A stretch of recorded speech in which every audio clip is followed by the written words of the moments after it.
মধুর কৃষ্ণ কথা নাই তার কাছে তোরা যাইও না রে ভাই, তার কাছে ভাই মধুর কৃষ্ণ কথা নাই তার কাছে তুমি যাইও না রে ভাই।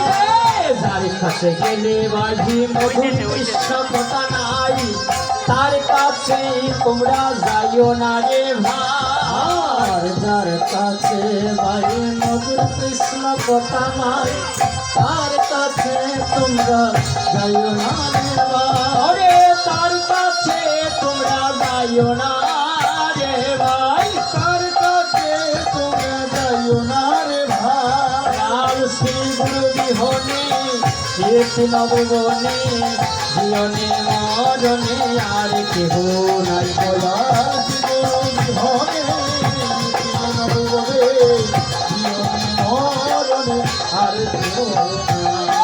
শপথে ছিলেন হরি গ্রাম ধনুধারী তারপরে বংশীদারি শ্রীনন্দের কানা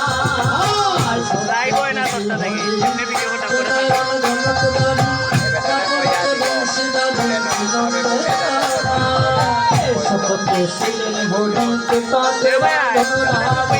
তারপরে বংশীদারি শ্রীনন্দের কানা শপথে ছিলেন হরি রাম ধনুধারী তারপরে বংশীধারী শ্রীনন্দের কানা। ধাপরে বংশীধারী শ্রীনন্দের কানা, ধাপরে বংশীধারী শ্রীনন্দের কানা। ধাপরে বংশীধারী শ্রীনন্দের কানাই, আর ধাপরে বংশীধারী শ্রীনন্দের কানা।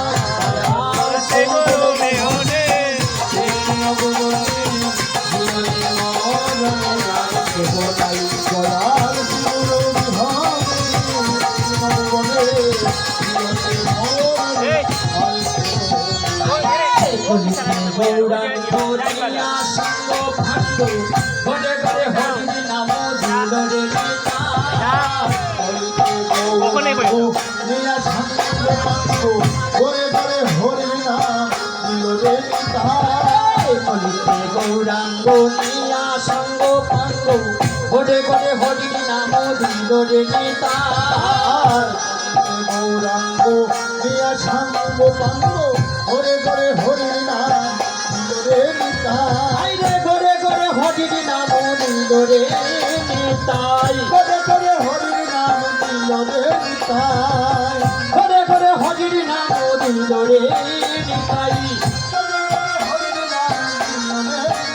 বলাল সিঁদুর বিহনে নববনে জীবনে মরণে আর কেহ নাই, দয়াল সিঁদুর বিহনে নববনে জীবনে মরণে আর কেহ নাই।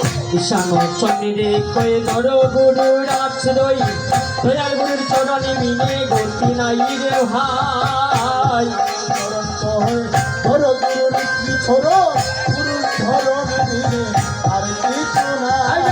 ঈশান চন্দ্রে কয়ে ধর গুরুর আশ্রয় দয়াল গুরুর চরণে মিলে গতি নাই রে ভাই। মেঘটা পাত না করে গুরুর আশ্রয় ও যে দয়াল গুরুর চরণে মিলে গতি নাই রে ভাই। ওরে দয়াল গুরুর চরণ দিলে গতি নাই রে ভাই। আইরে দয়াল গুরুর চরণ মিলে গতি নাই রে ভাই। ওরে দয়াল গুরুর চরণ দিলে গতি নাই রে ভাই। আইরে গতি নাই রে ভাই, কবল গতি নাই রে ভাই। আইরে গতি নাই রে ভাই আর গতি নাই রে ভাই ওরে দয়াল গুরুর চরণ বিনে গতি নাই রে ভাই ওরে দয়াল গুরুর চরণ বিনে গতি নাই রে ভাই ওরে দয়াল গুরুর চরণ বিনে গতি নাই রে ভাই ওরে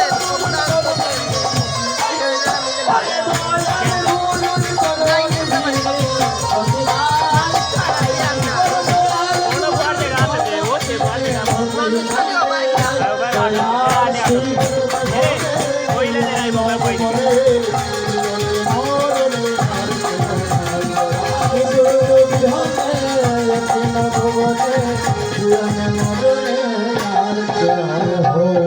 হরিবল হরিবল মহাপ্রভু কি আজকের হরিনাম সংকীর্তন কি লোকনাথ বাবা ব্রহ্মচারী কি গ্রামের মঙ্গল কি সবাকার মঙ্গল কি বিশ্বের মঙ্গল কি হরিবল হরিবল ভাই আরতি করে মা আসরে বসে যদি সাউন্ডটা কমে গেলে তো আগের মতন গুলুর্দন এভাবে করেন ভালোই লাগে মা কেন আজকের এই স্থানটা আপনাদের গ্রামের নাম কি আবদালপুর সাউন্ডটা প্রথমে আবদালপুরে ওইরকম দেন এই অঙ্গনটা আজ আবদালপুরে আর নেই মা প্রথমে যেরকম দিয়েছিলেন জয় রাধে শ্যাম অনেকে বলবেন আবদালপুরে নাই তো বেশি কোথায় জয় রাধে শাস্ত্র বলল রে যেটা হরিনাম সংকীর্তন জয় রাধে। সেটা হয় মধুর বৃন্দাবন ঠিক আছে আজকে স্থানটা কি হলো মধুর বৃন্দাবনে নামে পরিণত হলো তাহলে মধুর বৃন্দাবনে গেলে কি করতে হয় মধুর বৃন্দাবনে গেলেই উলুধ্বনি করতে হয়